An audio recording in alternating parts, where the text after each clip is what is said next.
welcome to the SIG API Machinery call for February 5th, 2025. We have a very full agenda. Let's just start at the top. Menji, I think time zone wise, you sometimes have trouble. Are you able to make it this time?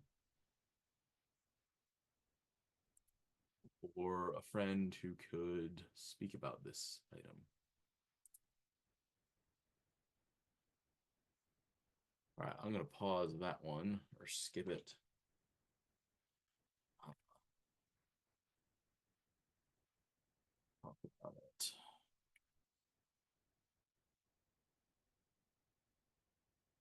Okay, and follow. All right. The next item then looks like request for us to take it from the notes, and I see the word cell. Can I zoom in? And I see the word cell, and I immediately think Joe. So thank you for that, Joe. Yep. Have you had? Was this one you were expecting? I think so, probably.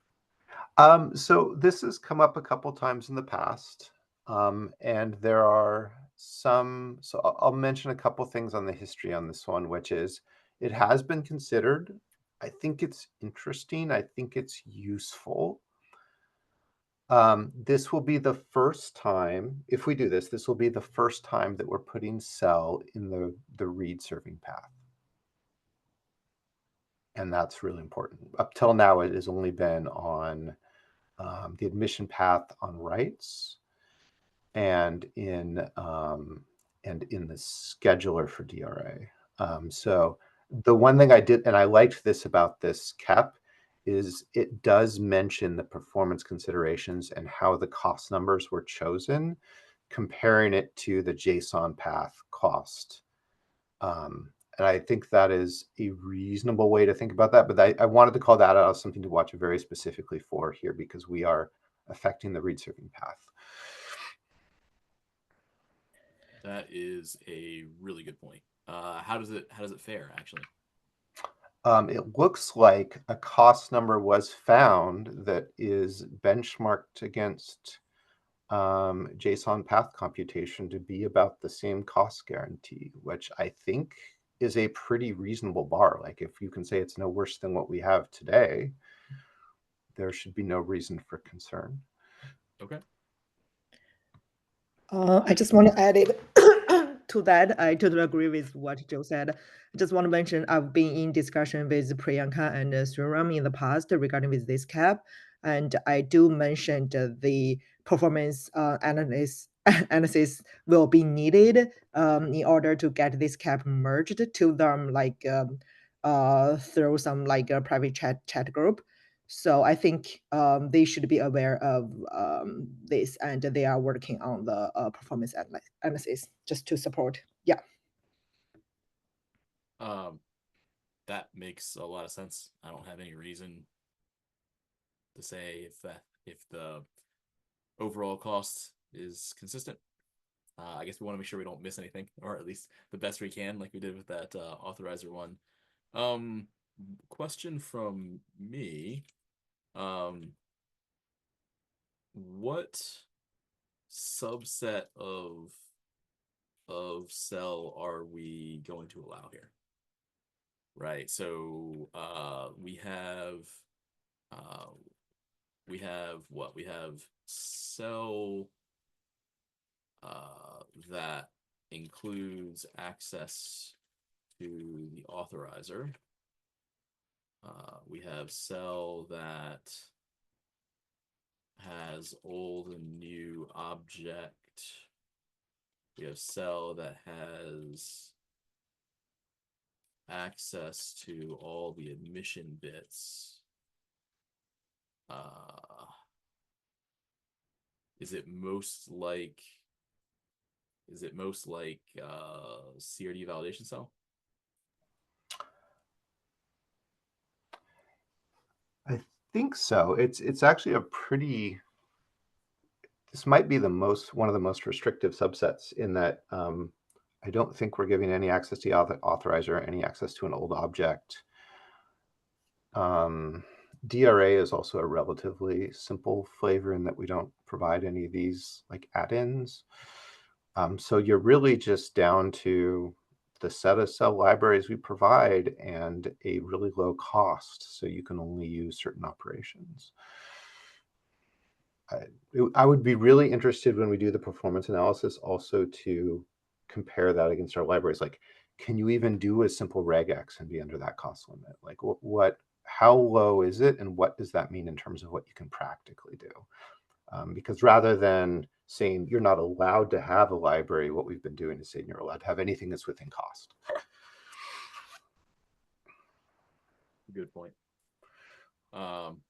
We do have a bunch of different, like, these are the objects that go into cell, or like these are the cell environments where you can run cell, and they're slightly different.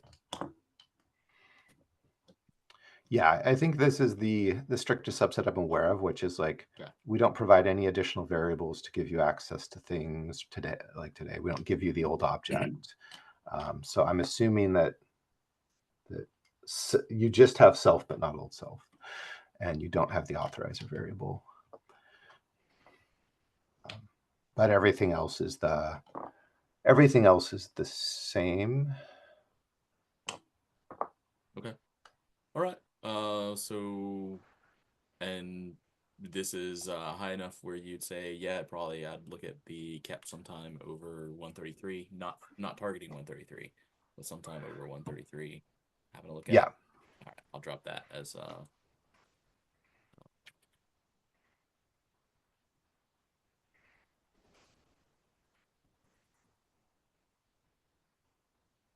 Yeah, and thank you, CC, for keeping an eye on this. This has been getting ready. That's been great. All right. Moving on to the next topic. I think I saw Jeffrey here. Streamlining Kubernetes version progression. You want to go ahead and take it away, Jeff? Yeah, sure. So for the past couple of releases, we've been dealing with a couple of issues when we've been bumping the Kubernetes version. So right now, if you look at the diagram, there's been two places where sometimes we've been causing the master branch to just be in a state where PRs can't merge. So the first state is when a new release tag is created. We have this default kube binary version constant that needs to be updated. And this update is not trivial. And until this update is done, feature promotions are blocked. So this happens at the beginning of the release cycle. So we don't have as many feature promotions, but it's still a problem in that like feature promotions can't happen immediately. And the second problem is when we change the tag, release tag from an alpha tag to a beta tag. This usually happens a couple weeks before code freeze. And in this case, E2E tests and OpenAPI verifications could break. And when it breaks, the basically PRs to master are blocked. So this is a state of the problem right now. We've been going through various different proposals for solutions. If you just skip to the proposal section, I think the two most promising proposals, one is to target the integration tests, and one is to target the alpha to beta version bump. So for the first one, if we allow a test for non-GA APIs to set a max emulator version flag, then we can essentially force when we hit a new version and APIs get dropped, then we can basically allow the beta APIs to still be tested on previous emulator versions, and so this won't cause tests to fail. And the second proposal is for OpenAPI verification to pass with both alpha and beta tags, while the generation only uses the beta tags. I think this was proposed by David Eads. And this will allow us to pass the OpenAPI verification and avoid the CI failure. And yeah, there's a lot more details, but this is just a brief overview. And yeah, if there are any comments, suggestions, etc. Can I suggest we start with the less contentious one first, which I think is the Open API one? Yeah, sure. So when the beta version is tagged in GitHub, Yes. we stop serving beta APIs, which causes them that we stop serving removed beta APIs, and that causes the Open API spec to change. And previously, that would insta break the verify Open API spec pre-submit job, right? And this proposal here would say, okay, if we manage to update the API at least once during that alpha stage before we tag a beta, then we won't just insta break. Is that yes. roughly what it says? Yes, exactly. Yeah. So I like that. And I think you were okay with that. So the easy one here, does anyone object to that one? Only thing I'd add is that maybe we should do something to kind of make sure it's tracked to get done, so that we're not just hoping someone does it at some point during that time. Like we could ask the release team to make this part of the release lifecycle or something like that, so that we make sure that we run it in that time window. Oh, this run the script? Yeah. Okay. We could also look and see whether, because it seems pretty likely that we update the API between those releases, but okay, or between those timeframes, because that's usually like 1 month, right? Yeah, that makes sense. I mean, maybe just a thought for the future. Like if we, if we run into a situation where it hasn't happened and we knew that there was a time window that we just need to run something, that's something we can make sure happens by like Okay. Just putting it on the release schedule or something like that. Jordan had a suggestion of potentially having 2 verification scripts. One is to actually just verify for alpha and beta, and the second one would be as a release blocking job to just check for the beta tag.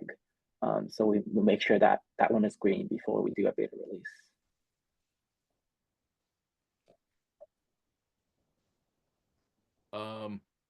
Maybe. I mean, do we want to try not overthinking this one to begin with? Like, see if we can make this change to the verify script and to. Oh yeah, sure, Yeah. of course, yeah. Yeah, I think we should start with that. Yeah, because that makes it possible for us to do the rest. The other one's harder. I have highlighted what I agree is probably the biggest con of the proposed approach. So for those who haven't like personally done it,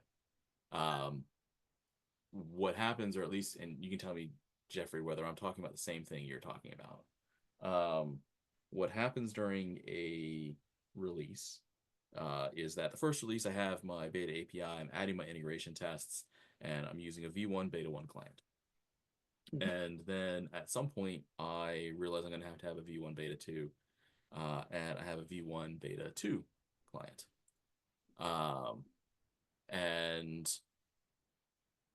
And so I might not update my integration test because nothing forces me to do that. And so I'm still using the V1 beta 1 client to run all my integration tests. And then fast forward another 3 releases, and I'm at a point where during the alpha stage, my test is still running. But as soon as the beta gets tagged, we're going to stop serving V1 beta 1, and the integration test itself needs updates to go to V1 beta 2. And this isn't always, it's often, but not always just a find replace. Occasionally, like you'll restructure an API in a V1 beta 2. And so it takes human effort to get those integration tests back to working. Are we talking about the same thing, Jeffrey? Yes, yeah, that is also a case. And I think the proposal started off with if we set a maximum emulated version clamp, then at a particular release when the v1 beta 1 is removed. It will emulate a previous version that still have a v1 beta 1 API. So the test would pass, but I think what you're saying is that's not the ideal behavior, because we essentially want people to update their integration tests from v1 beta 1 to v1 beta 2. Yeah. So when I first read this, my first thought was that's a great idea. Because if we made it pass, if the emulation version was one version in the future, then we would be at a point where, for that one version in the future, you'd be forced to update your client to go to v1 beta 2. What I didn't realize is that, at least not initially, is that the same situation will happen again, just one release earlier now, where we branch and we try to emulate the one version ahead, and it just instantly fails. And if we skip the test, which I think this evolved into, like, well, what if we skipped it when that was passed? I think we end up in this situation where that Jordan has highlighted, and I'm also concerned about. Actually, I don't know if Jordan's. No, he's not here. Where it's very easy to just lose test coverage. Yeah, I actually talked to Jordan right before this. So I created a section, just the beta APIs that have not graduated GA. That covers beta APIs going to beta 2 as well, which is essentially, I think we can only enforce this on tests that have next version. So if a beta API or a beta 1 API has a beta 2, then we can start enforcing this clamp on the beta 1.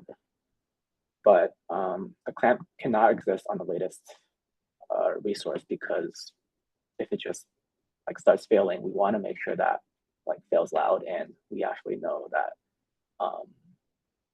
like that failure is a signal for us to do something, versus just letting it continue passing on the latest version. Yeah, I'm trying to think whether that makes the situation easier or harder, or neither. And what I'm reminded of is, I know I'm going to butcher the name, but know that I'm trying, Suyin, who has been working on the emulation version, the compatibility version, and pointed out, like, there was a recent update where she pointed out that the controller code, we can only have like one piece of controller code, and it's going to use one client, and it's not practical for us to maintain 2 clients. And so, since the behavior of our code, even in integration tests, is going to be, it's always going to be present and then sort of build on top of it, it's not clear to me that we would end up wanting to encourage the creation of multiple tests, right? Like one for previous emulation versions and one for later, would we? Well, we're not really encouraging additional like tests for a previous version. Or just we still need coverage there, because the previous version will still be served. Because even in emulated versions, if an API is removed, we can still emulate a previous version that has the API. So we still need to make sure we have test coverage for those. And so those tests can't, I guess, directly get dropped.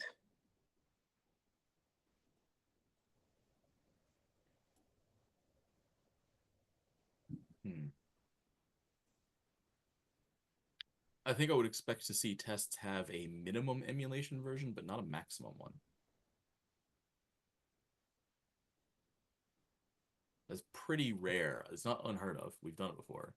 It's pretty rare for us to remove functionality. Well, we remove functionality when the beta API is removed, right? Usually the integration tests continue on after having an update to using the GA version.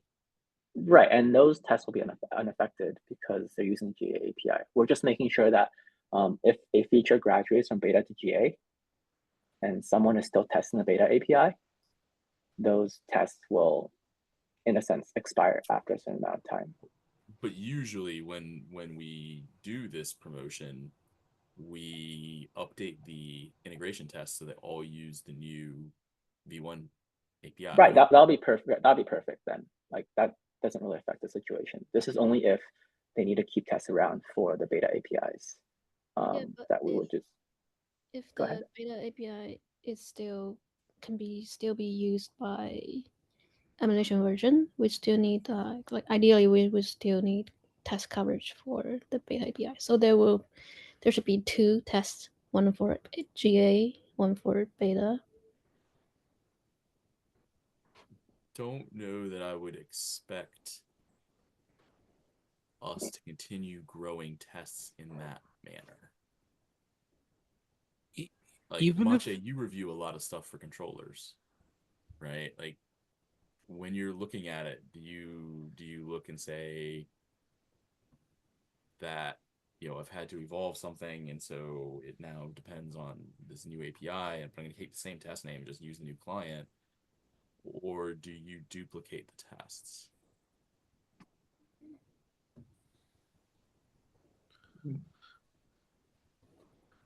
Went off mute, Mache, but I don't hear you.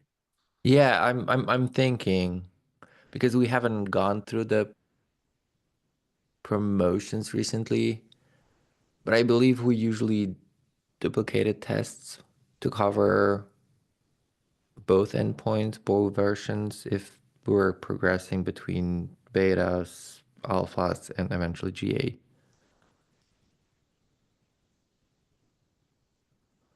Okay. That was Maybe. the easiest and the simplest that we had at hand. Okay. if So we I have think when I normally review it, go ahead, Ben. Oh, sorry, I was just saying, if we have code that automatically stops serving the APIs, can we just make the integration tests aware of that and say, okay, I'm testing a beta API. The API is not enabled, therefore I shouldn't test it.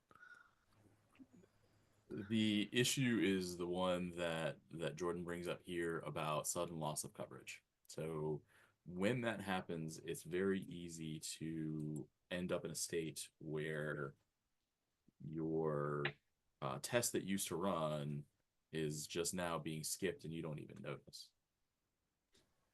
Right, but this would only happen for like an API that we've removed, right? Well, remember, there's no human intervention to remove it.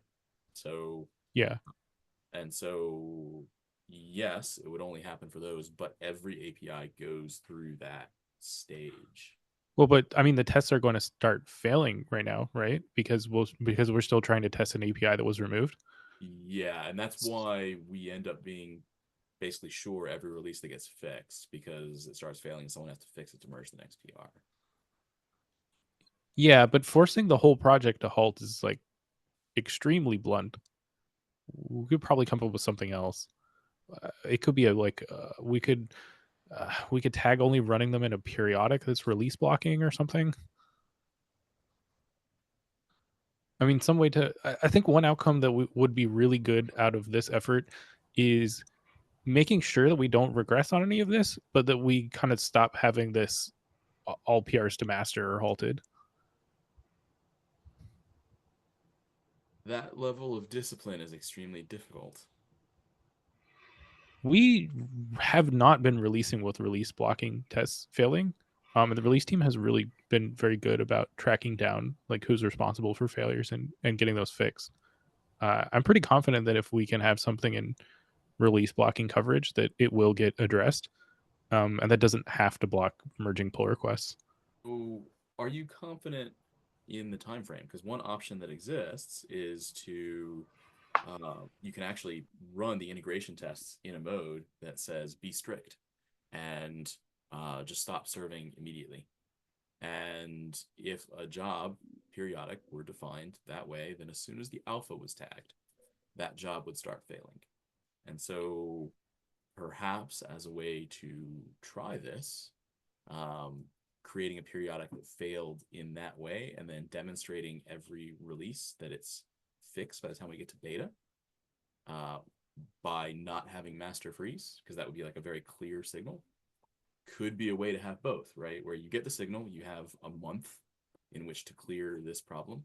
And if it's not cleared in a month, there is a backup that says everything to master stops. Yeah, that makes sense. I actually thought that was kind of where we were headed with some of the, we should have CI test with N+1 direction. I mean, there's different ways to implement this, but I think however exactly we mechanically tag that internally, that's the general direction. Like, well, we should run a periodic that enforces that we're running at that state where things are going to break, and catching that before it happens. And we should fast track with the release team moving that to like release blocking signal where it's going to get tagged by CI signal even if no one else sees it, and issues are getting filed that, hey, this thing went red, we need to fix it.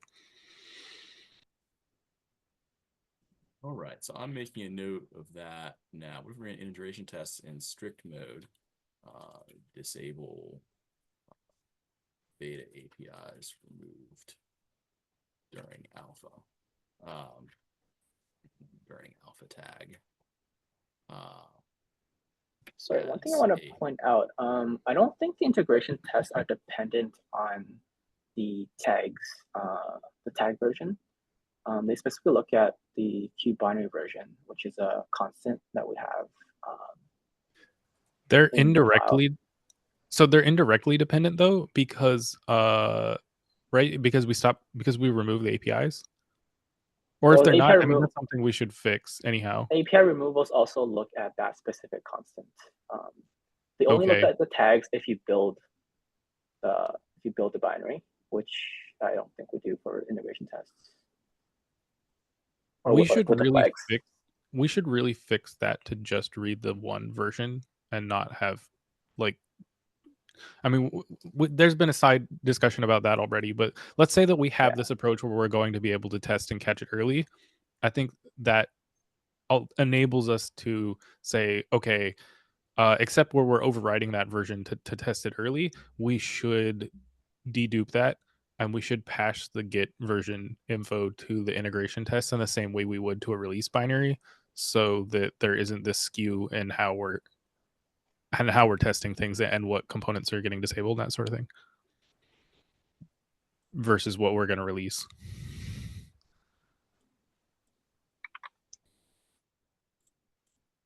It's been long enough that I can't swear to the mechanism.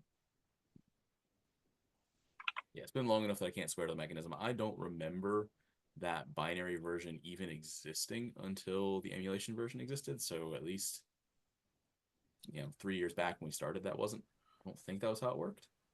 It didn't. Yeah. The binary emulation, the cube binary version is something that was added in compat version. Otherwise, everything else is from like the Git version metadata, but it turns out that integration tests have never been having that passed in. So the integration tests weren't actually version aware, as opposed to some other modes like when we build and run E2E. Okay. So, doing it that way, where we have a way for a periodic job to fail early, and to give a month to correct the problem, and then finally get to a point where master stops, that seems like a way to make it obvious, have a chance to not do it, but also be sure we actually fix it. Tom. Yeah, I think that's reasonable. I think even leaving the master fails mode makes sense, because if we had that whole month and no one addressed it, then we have a problem. I mean, wouldn't this basically be the proposal with like the Lex 9 that just runs the additional CI at the binary emulator version n+1? Because that would essentially be testing the next version, right? We don't need to enforce a clamping, but we will still need to run the CI at the next version to test for those. Yeah, I think that's functionally equivalent to the strict mode. Like, we just need to make sure that we're running with those APIs already disabled. And if we do that by plumbing in the version info and then overriding it to be n+1, then that works.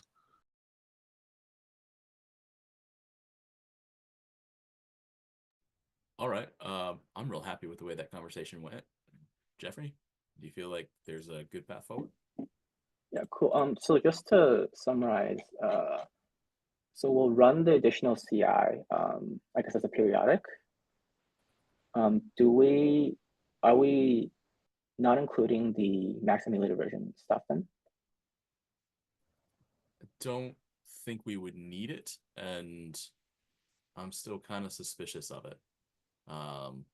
dropping a test as the version goes forward seems really uncommon to me. Okay.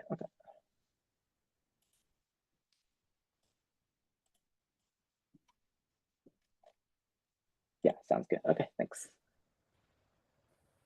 All right. Moving along, Bryce, you're up. Yeah, just wanted to mention that the KEP for the API linting and CRD schema change validation tooling that was discussed in the last meeting of last year in December is up and ready for some reviews. First time writing a KEP, so if there's anything missing, please feel free to ping me on Slack or leave a comment. That is not cycle dependent, right? This one is about something outside of KK. Correct. Yeah, it'll be sub projects for SIG API Machinery. Makes sense. Just in full transparency, you were running right up to KEP freeze. I don't know that I'm going to have time to look at this before KEP freeze. Would encourage anyone else who does have time to look, but just level setting that. But Joe, you're also on PRR. Yeah, I'm in the same boat. I'm really excited to have this kept out, but just also want to set that expectation. Then the next 2 weeks I will be totally swamped, and then I will come up for air, and so I will probably defer this one until after that because this one isn't blocked by that deadline. So, yeah, if you wanted to try to make up for my potential lack of organization, Bryce, you could send me a message in 2.5 weeks, reminding me, just to increase reliability. And sorry to ask you to do that, but I think it might just help. But no worries. That's totally understandable. Yeah, this is really exciting. I'm glad to see this progressing the way it is. This is really good. Yeah. So if there's people that are not in that cycle and are interested in leaving reviews or anything like that, please feel free. I did a best effort based on my understanding of the potential use cases, but I'm sure that there's use cases that I've missed potentially or anything like that. So if anyone has any other use cases for tooling like this that aren't already outlined, I'm happy to add them to this as well. Just that way they're tracked. Yeah, I would definitely encourage people who are interested in the topic to have a look. I know several people have been interested, and I see you did link to some repos there and are comparing them. So great. All right, next up, Suyin. Hi. So this is for awareness. As David just mentioned, we had to make some changes of what APIs we serve during at emulated version. So when the background is when beta API graduates to GA, the controllers will switch to the GA version. So it's not we cannot keep like two different versions of the controller, and the APIs are referenced everywhere. So what we proposed is to have the newer API served even at emulated version if the forward compatibility is there's a new flag called emulation forward compatibility is on. So in that mode, if you are at you're emulating a previous version where the v1 beta 1 is being used for controller, we are also serving like a newer APIs, say the v1 API for that resource, even that version is introduced after the emulated version. So this way, the controllers can still work. So that's the brief summary of this change. Yeah, it's definitely a good thing to call out. And one of the key things this makes possible is it makes it possible to do a -- emulation version and get exactly the same behavior as the older QAPI server if that's your goal, right? And well, not exactly, but as close as we can get. And it also makes it easy to be able to add a -- emulation version previous level and -- forward compatible equals true if your goal is take back as much as is possible, but be interoperable with the newer level of controllers. Is that a good way to phrase it for the layman? Yes, thanks for the Yeah. paraphrasing. And if I remember right, Suen, it's very clear when you start the Kube API server that you've gotten it into a good state, right? Like if you're turning on betas that need this, it's going to warn you if you need forward compatibility on for that to work, right? Or it's going to give you a clear error back. What do you mean? If you don't turn on the forward compatibility right now, it's the new controller will just fail. Will just not start. Is that what we want? Do we want it so that if you turned on a beta and the beta is not going to work, do we want to just give an immediate error back to saying, hey, this is a configuration that is not going to work? You need to either turn off the beta or turn on future compatible? Yeah, so if that's what we want, then we need to know which feature need to use like newer APIs. I don't think that's very easy to do. I think you two might be talking about slightly different things. So, Joe, I think you're talking about a case where this is being specified. Right. And the way it's currently described, if this is specified, instead of failing, it will actually serve v1 beta 2.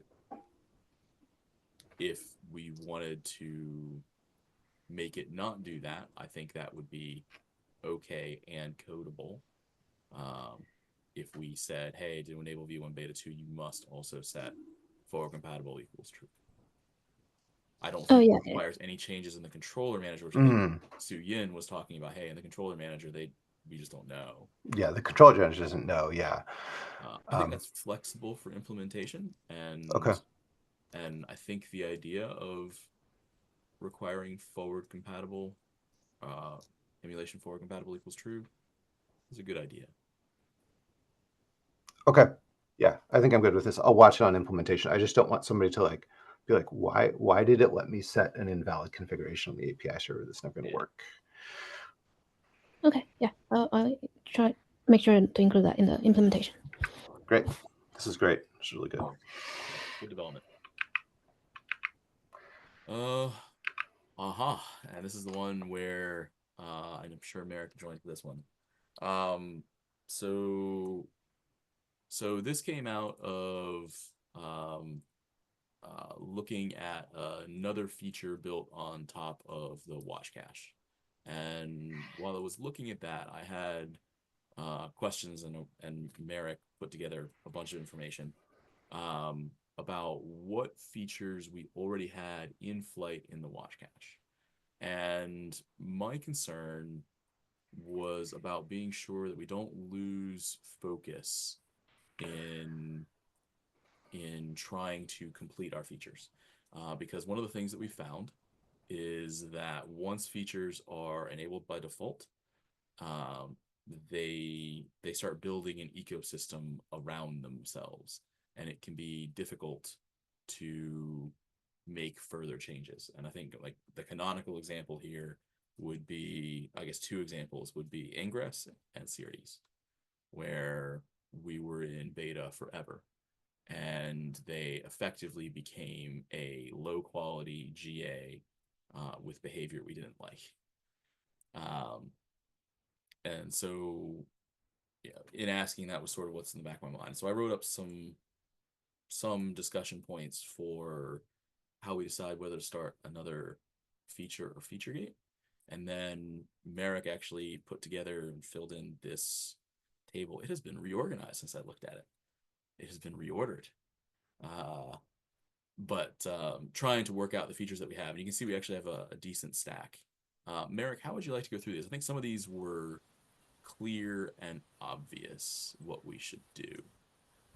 Yeah, so high level, we got a couple of features in beta that were just implemented as a escape hatch or like a temporary solution. But maybe, as you mentioned, there was not a lot of motivation to clean them up, and they were in limbo state. So yeah, like when I collected all the feature gates by just scanning the cache directory and proposed a couple of next steps and organized their dependencies and started sending PRs. We think we have a path forward to at least deprecate 3 of them and possibly GA 1 of them. I think this mostly depends on us agreeing on what is the production or what is GA criteria. I was mostly following like Kubernetes GA criteria, which is wait at least 2 releases, which is maybe a problem because when you try to stack and build, especially in watch cache features, you can build like towers on each other, but just because you need to wait, like it's good to wait 2 releases. Maybe in not all cases, but at least for consistent reads, this was super important because we just discovered a new thing because I think from GKE and AWS perspective, we just started landing those in like production more stable or larger clusters and more customer production, not just developments. And we started seeing a couple of side effects of that. But yeah, currently I listed like 7 feature flags. Currently, there is a proposal to deprecate 3 of them. One was already done by Jordan. He reviewed it because it was a trivial case, just a gate that we added as a bug fix. And 2 are in waiting for review from you, David, and there is 1 GA. The main thing is the criteria. So I think I proposed to have 3 levels of criteria. Low production impact, where we have it's a trivial fix that we either have run before on configuration, or we're fixing a bug or preparing an escape hatch for users because we don't know what they will. We don't know. We always want to give. If there is a 1% chance of things going wrong, we want to give user an escape if they want, if that's maybe specifically affecting them. And in that case, we could technically, after we release, we could technically deprecate or GA the feature or feature gate after 1 release. A medium level feature which we can fully test by unit test and doesn't have like kind of large effect on API. And so here I propose to GA after 1 or 2 releases. For me, main example is B3 Watch Cache because it's a technically 100% unit testable feature. It doesn't affect consistency. It's just re-implementing a cache to be more efficient. Using a stable library, it's just we just needed to write an integration layer. There could be still bugs in the integration layer, but it's like compared to some bigger features, it's still like medium risk. So in that case, we would need 1 or 2 releases just to make sure that there is no like horrific bugs that we missed. And in high, that's for like biggest features that we want to wait at least 2 releases because it can impact the API or consistency of API, which is very hard to validate and confirm. And we need soak and not soak on real production. And this usually, like at least based on my experience in GKE, takes at least 2 releases or like half a year or 2 year wait. to not be an available version, to be in a version that is used by like significant part of customers, and those big customers running big production clusters that have non-trivial setups. Yeah, I think the main here criteria would be to just have a plan and after 2 releases, not necessarily because that we will expect we will find bugs or we have bugs for currently for constant. Just we should have a plan to move forward. We should not leave the feature like unattended. Yeah, so I've prepared based on those criteria. I have prepared action items for the existing feature gates. And yeah, and send a couple of PRs. So for the first 2, like a low and medium, I definitely agree. For the third, I'll share this final column, the hardest column, intended to provoke discussion. So if we have been shipping something as a beta feature, accessible by default, on by default, and it is used and on by default in every supported level of Kubernetes, what is the difference between that and GA? And if the argument is, well, maybe it's not stable enough, should we actually act on that and say, you know what, it's not stable enough, we're turning it off? And if we're unwilling to say, oh, it's not stable enough, we're turning it off, tell me again why it's not GA? And I guess that's just openly directed to anyone who has a thought on it.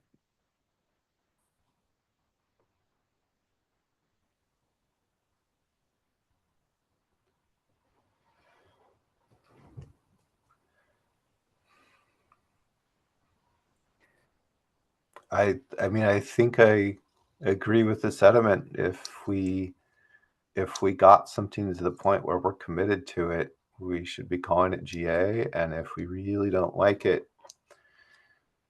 some of these I don't even know. Even if you really didn't like it, I don't know how you would back it out without causing a level of pain that's kind of unacceptable, right? Like you made this thing on by default, you left it there for years, people started depending on it for years, now you're removing it. I don't know how to justify that. So yeah, I think I mean, one thing is clearly we don't want to get things on by default that we're not really ready for. So we can start to fix our pipeline so we don't, future us doesn't have as many of these problems. But what do we do about them that we have today? Yeah. So I'll say, Merrick, that is not in conflict with what you've written up here, right? So you said wait 2 releases to soak. And in the example that I actually filled out here, it's client's going to be enabled in 133, and my thought experiment was if we get to 137 and we somehow haven't gotten this thing to GA, we have to make a choice. And I would accept the choice of disabling it, I think.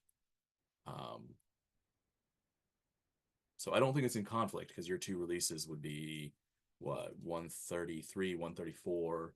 So at that point you'd have 135, 136, and now we're looking at like 137. Like, it's not putting a rush on you compared to what you've listed here, but it does make it a very clear thing where after this soak time, we need to know, are we buggy? Do we need to turn it off? And what else will it take to be GA? And I think when we have the discussion about what else it will take to be GA, we should have the counter discussion of, if it doesn't go GA, can we tolerate pulling it out? Does that sound good to you, Merrick? Oh, Sean. Yeah, I would imagine this would apply to every single feature, right? It's not just Merrick's features. It's, how much soak do we need for something? I guess I should be very clear about that. I was not picking on it because I doubt Merrick's features. The reason that this one popped up is that I've seen a bunch of watch cache pieces. I thought they were stacking. Merrick actually corrected me there. They were not stacking for the most part. They were in the same code, but not stacking. So yeah, it's not specific to the watch cache. And it'd be a contentious discussion in SIG Arch, but I think at least for API machinery, if we're aligned here, I think we can certainly make this choice for ourselves. Yeah, Mo. In the general sense, I wasn't sure about what you were saying because, like, for example, like we have like the structure.then feature right now in SIGAuth that's, enabled by default, but it's beta. It's been beta for like a little while. And there's still some missing pieces that we haven't finished to get it to like the GA state, but people can use it. But it's not like the same as like the watch cache or these types of things where you don't really opt into using it. It just kind of happens to you. Whereas like with like structure.then and stuff, like you still have to go configure something for it to do anything. And if you don't, yes, it's enabled by default, but that just means you're allowed to use it without setting a feature flag. Like it requires like a pretty explicit action to even use.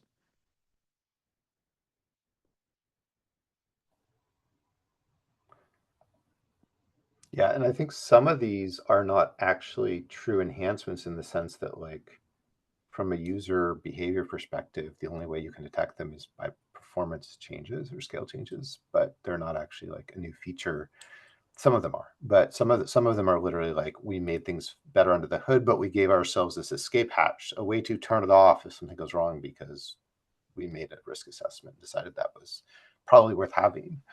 I mean, And even more extreme, we added escape hatch to avoid a bug because we were fixing a bug that seemed very scary and caused issues, and we wanted to make sure that we will not make a mistake and have a escape hatch. But we were like, the motivation was to fix a bug, not to even introduce a feature. So yeah, there certainly are differences in the way feature gates are used. I think your outline of there's different levels of risk makes sense. Like this is sort of the refactor case. This is the bigger refactor case. This is the, well, you highlighted here, change an API. Let's be sure it really works, especially if it's scale vulnerable. Mo, to the question about features in general, I was talking on mute, but what I was saying is I plan to send this out for the SIG Arch mailing lists in the next hour. And it's a follow-up to a previous discussion about how beta is handled. And one of the key claims in it is this aspect here. Should production clusters be beta testers? And what do we need to do? What do we need to do to have a beta that recognizes that it actually turns itself on in all production clusters by default? The pieces can be enabled, pieces can be chosen to be turned on or not, but it's accessible sitting there in every production cluster. And the claim here, and I would encourage you when I start the thread to read and reply, is that once you're on or accessible by default in every production cluster, you need to treat it as though it were production. What you're doing needs to be complete in the sense that you're providing some complete value. It has all the testing. You have no known bugs. And if you want to phase in larger features, it's important that every phase in comes with some other separate gate. And the reason to do that is so that after your first part of your feature goes out in one release, it will very likely become load bearing. And if the next stage of a feature causes some sort of a problem, people who are using the existing feature end up trapped in a state where they can't turn it off because something in their cluster will break, but they can't leave it on because something in their cluster is breaking. And putting production clusters in that state it's just a double bind. They can't do anything to get out of it.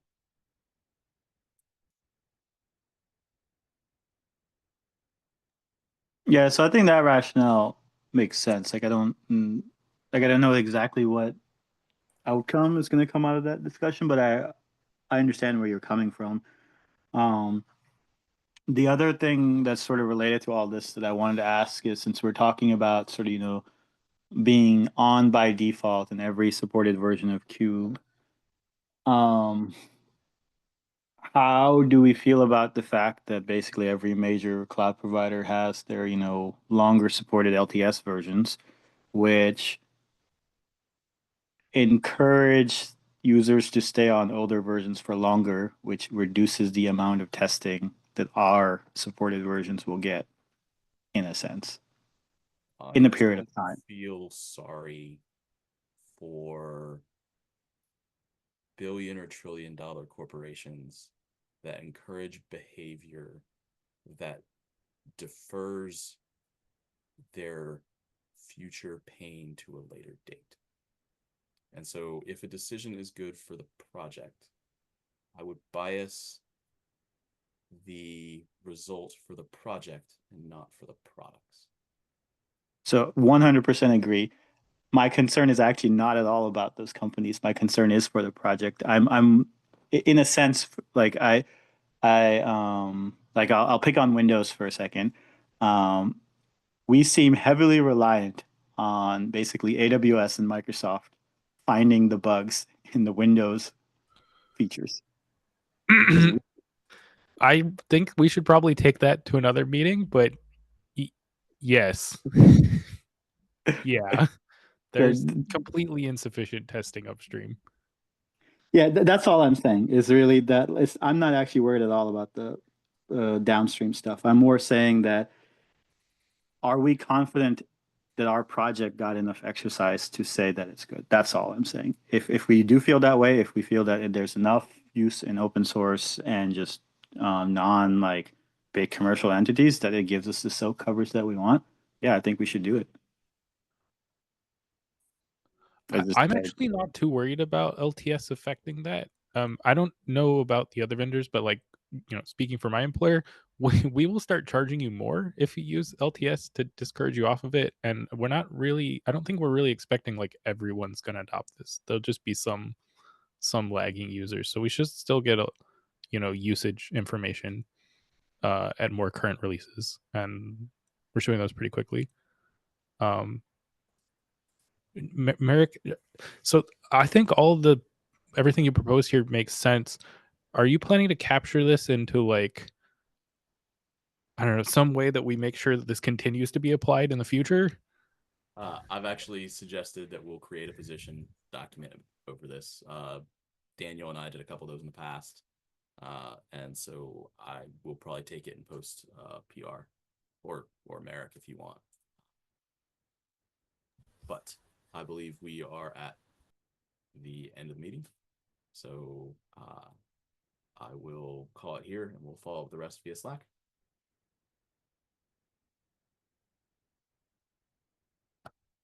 All right. Great. Thank you. Hopefully this auto stops the recording. I believe so.